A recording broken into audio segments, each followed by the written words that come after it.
Menteri Pendidikan Prancis Gabriel Attal mengatakan sejumlah sekolah negeri di Prancis memulangkan puluhan siswi karena mereka menolak melepas abaya yang digunakan saat mereka datang ke hari pertama tahun ajaran. Presiden Prancis membela kebijakan untuk melarang penggunaan abaya di sekolah dengan mengatakan ada kelompok dalam tanda kutip minoritas di Prancis yang akan membajak agama dan menantang republik dan sekulerisme.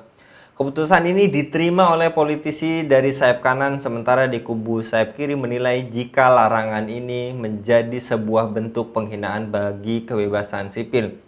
Apa alasan utama pemerintah Prancis melarang penggunaan abaya di sekolah-sekolah?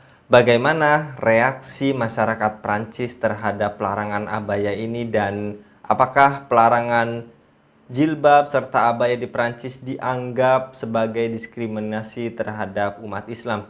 Untuk membahasnya kami terhubung dengan Bung Iwan Januar, Direktur Siasa Institut. Kita sapa terlebih dahulu. Assalamualaikum warahmatullahi wabarakatuh, Bung Iwan.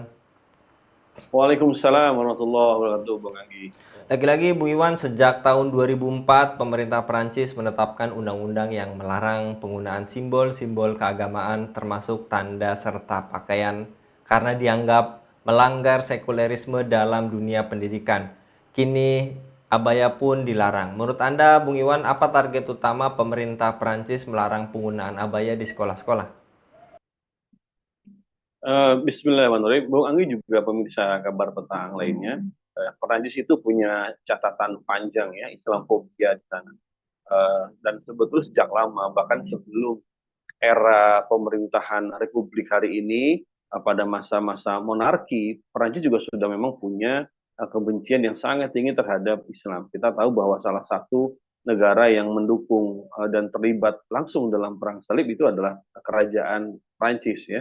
Nah, pasca kemudian berdirinya negara Republik ya dengan munculnya sekulerisme dan demokrasi, kemudian Prancis kan juga sebetulnya bukan hanya melarang Islam, tapi juga berbagai macam agama juga mendapatkan tekanan. Tapi khusus untuk Islam, memang Prancis ini punya perhatian yang lebih ya.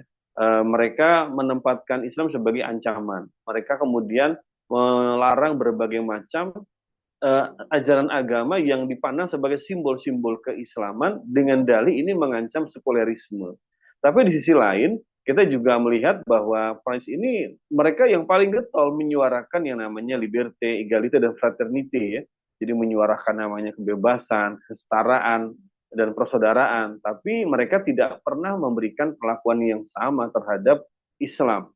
Jadi satu hal yang kontradiktif, tapi kita juga sebetulnya dalam satu sisi tidak heran tanda kutip ya, karena memang ideologi Prancis dengan sekulerismenya itu sangat memberikan perhatian khusus dalam arti kata pelarangan, tekanan, dan juga mensupport suburnya Islamofobia di sana. Baik itu Macron maupun kelompok sayap kanan yang mereka ini ada kemungkinan nanti akan terus berkuasa. Dan kalau ini yang terjadi, maka gelombang Islamofobia secara formal dalam arti kata itu kemudian menjadi kebijakan pemerintah Perancis itu akan terus berkembang dan memberikan satu kecemasan yang lebih dalam lagi untuk saudara kita di sana, Bung Anggi. Ya. Apakah artinya pelarangan jilbab serta abaya di negara tersebut bentuk diskriminasi serta penghinaan terhadap umat Islam, Bu? Ya, tentu saja ya. Tadi saya katakan bahwa memang ini sangat ironis sekali dan merupakan sikap standar ganda Prancis ya.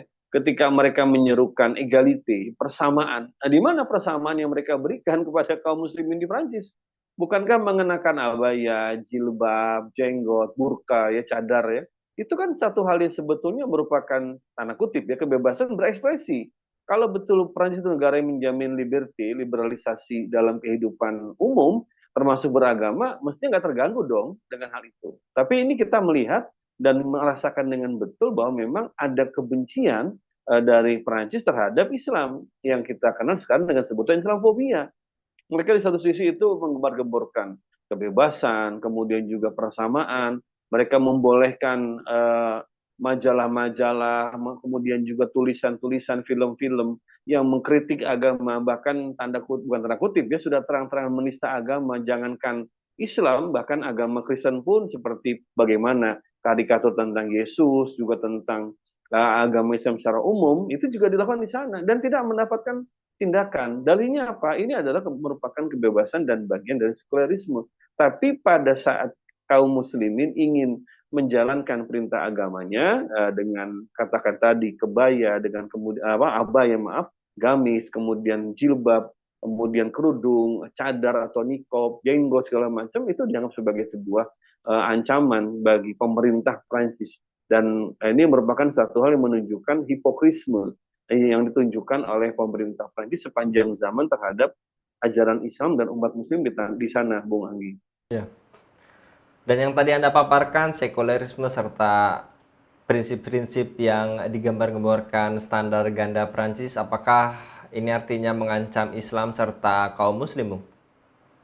Iya, uh, pertama memang orang suka beranggapan bahwa dengan prinsip kebebasan ya liberalisme itu maka semua agama bebas kemudian dijalankan, semua umat beragama bebas mengekspresikan ya ajaran agama mereka. Tapi faktanya kita melihat bahwa terhadap Islam ini tidak berlaku dan bukan hanya di Prancis tapi di banyak negara Eropa pelarangan azan, kemudian juga serangan terhadap masjid-masjid, Islamic Center, juga terhadap warga Muslim di tempat-tempat umum, di bis kota, di kereta, itu sering terjadi. Dan kemudian hampir tidak ada tindakan yang memberikan pembelaan penuh terhadap warga Muslim di sana. Apalagi ketika krisis Gaza sampai sekarang terjadi, banyak Muslim yang menyuarakan pembelaan terhadap warga Gaza, itu mereka juga mendapat tindakan yang sangat keras dari aparat hukum. Jadi kita melihat bahwa orang keliru kalau mengatakan dengan sekularisme itu agama bebas berkembang, kalau kemudian dengan liberalisme agama itu boleh dijalankan dengan sesuai prinsip agama masing-masing, pada faktanya itu nggak pernah terwujud.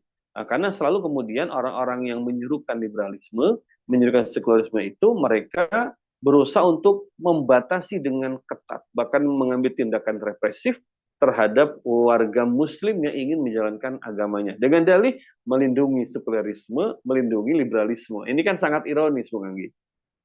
Ya.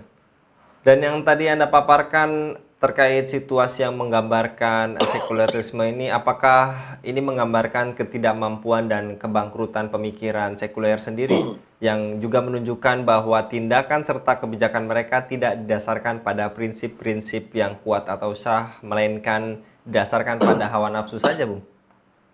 Iya, jadi prinsip sekularisme itu kan prinsip jalan tengah yang menurut mereka. Jadi mereka tetap mengakomodir agama, hanya dibatasi ruang geraknya di ruang-ruang ibadah, di tempat-tempat ibadah mereka, atau pada hari agama mereka.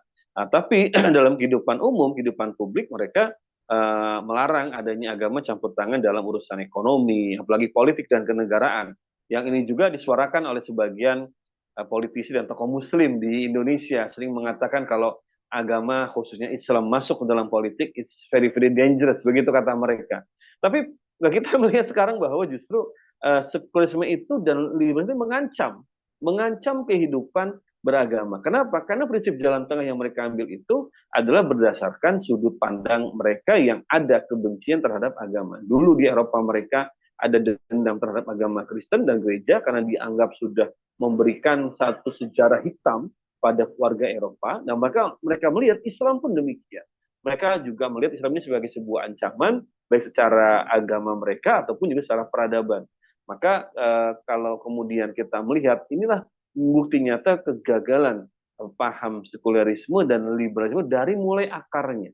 Dari sejak akarnya sudah mengalami pembusukan, maka jangan harap kemudian bangunannya itu akan baik. Maka sudah saatnya memang masyarakat dunia ini yang membuang jauh-jauh paham sekularisme dan liberalisme karena tidak pernah kemudian ternyata bisa tegak lurus menjamin kebebasan. Satu sisi mereka mengakui agama, tapi mereka sangat membatasi bahkan dengan tindakan represif agama itu dilarang untuk dijalankan dan juga sisi lain mereka seperti memberikan ruang terhadap penistaan agama lewat film, karikatur, artikel, lewat juga kemudian pemberitaan itu sering mereka lakukan berbagai macam opini yang merupakan penistaan agama dan itu kata mereka legal karena ini merupakan bagian dari ekspresi berpendapat dan juga bagian dari kebebasan berpendapat. Jadi ini satu hal yang kita lihat hal yang sudah gagal dari akarnya dan jangan harap bangunannya akan baik, Bung Andi.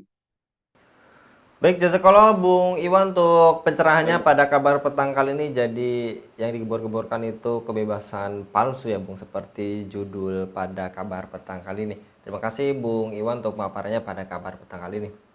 Demikian pemirsa Elava News, dukung dengan subscribe, share, dan like. Semoga menjadi kebaikan bagi kita semua di dunia dan di akhirat. Saya Anggi Suara undur diri. Assalamualaikum warahmatullahi wabarakatuh.